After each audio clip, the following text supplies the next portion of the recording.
শুভ বিকেল। এখানে আমি মাছ আলু সিম রান্না করছি। এখানে হচ্ছে আমি মাছের ডাল রান্না করছি।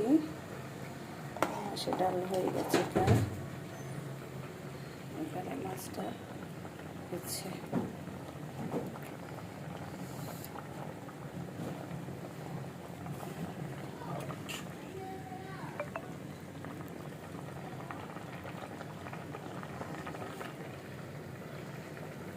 এখানে লং টং দিয়ে ফুটিয়ে রেখেছি, আর একটু আমার গাছ থেকে তুলসী পাতা দিয়ে দিলাম। আর এটা প্রায় হয়ে গেছে মাছের ডালটা।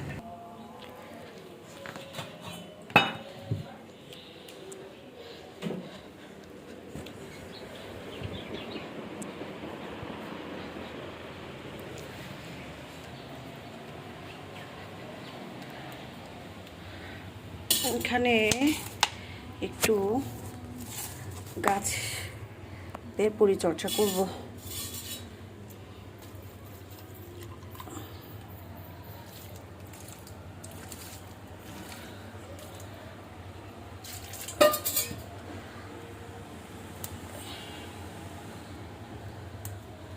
যে এখান থেকে এই যে ধনিয়া পাতা নিয়ে নিলাম, আমার পাখিদেরকে দিয়ে দিব। সবাইকে আবারও মিষ্টি বিকেলে শুভেচ্ছা। আল্লাহ হাফেজ।